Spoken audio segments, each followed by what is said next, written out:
अस्सलामुअलैकुम वरहमतुल्लाहि वबरकातुह।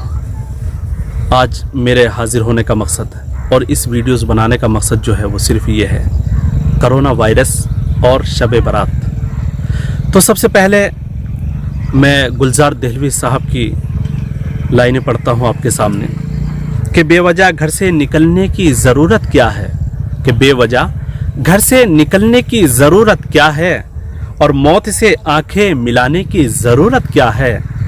और सबको मालूम है बाहर की हवा है कातिल, सबको मालूम है बाहर की हवा है कातिल, यूं ही कातिल से उलझने की ज़रूरत क्या है। ये गुलजार साहब की जो लाइनें हैं मैंने आपको इसलिए सुनाई, ये करोना वायरस की जो वबा की शक्ल में अल्लाह रब्बुल इज़्ज़त का कह लीजिए कि एक अज़ाब है।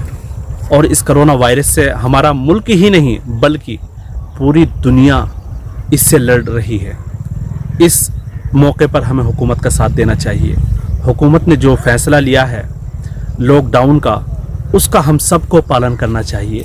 वो एक फ़िरक़े के लिए नहीं, वो एक मज़हब वालों के लिए नहीं, बल्कि हिंदुस्तान के 130 करोड़ लोगों के लिए लिया गया फ़ैसला है। यानी हमारे हक़ में हमारी जान की जो सबसे ज़्यादा फ़िक्र होती है वो हुकूमत को होती है। तो इसलिए हुकूमत के इस फ़ैसले पर हम सब बिल्कुल अपने अपने तरीक़े से अपने ज़िम्मेदारी समझते हुए इसका पालन करें। दूसरी बात, बहुत ही ख़ास मौका है शब बारात का, तो मैं अपने नौजवानों से और जो इस तरीक़े से बाहर निकलते थे या इबादतें करते थे, इंशाअल्लाह अगर अल्लाह ने हमारी ज़िंदगी रखी आइंदा भी हम इबादत करते रहेंगे। इबादत इस मर्तबा भी करनी है, लेकिन उसका मकसद कैसे होगा और इबादतें कैसी होंगी। हम सिर्फ़ इबादत अपने अपने घरों में करें, मस्जिदों में ना जाएं, क्योंकि उलमाए जो हमारे अकाबिर हैं उन्होंने भी बारहा अपने बयानात जारी किए हैं इसको लेकर के कि शब बारात के मौके पर अपने घरों में इबादत करें।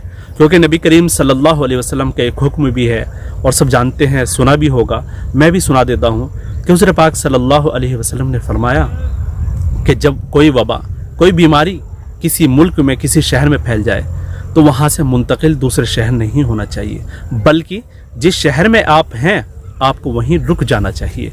और हुकूमत भी यही कह रही है कि जिस शहर में आप हैं वहीं रुक जाइए, और जब ये लॉकडाउन खुल जाएगा तो आप अपने अपने घरों को जा सकते हैं। तो मेरी मुसलमानों से ख़ास तौर से ये एक अपील है, गुजारिश है कि जो भी इबादतें करें अपने घरों के अंदर करें, वो बूढ़े हों, बच्चे हों, जवान हों, क्योंकि हम सब की जान बहुत ही कीमती है। अल्लाह रब्बुल इज़्ज़त ने ये जान दी है तो इसकी कदर भी करें और किसी अफवाहों पर ध्यान न दें। किसी भी न्यूज़ चैनलों पर ऐसी जो झूठी खबरें चल रही हैं वो तबलीगी जमात के लिए हों या मुसलमानों के लिए हों, ध्यान न दें, क्योंकि उनके लिए हुकूमत बैठी हुई है।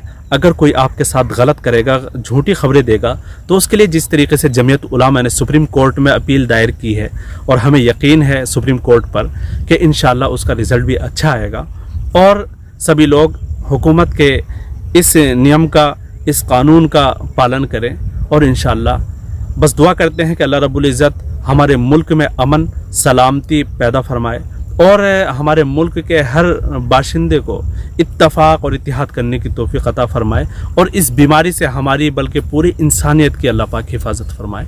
खुदा हाफिज़। अस्सलामु अलैकुम वरहमतुल्लाहि वबरकातुहू।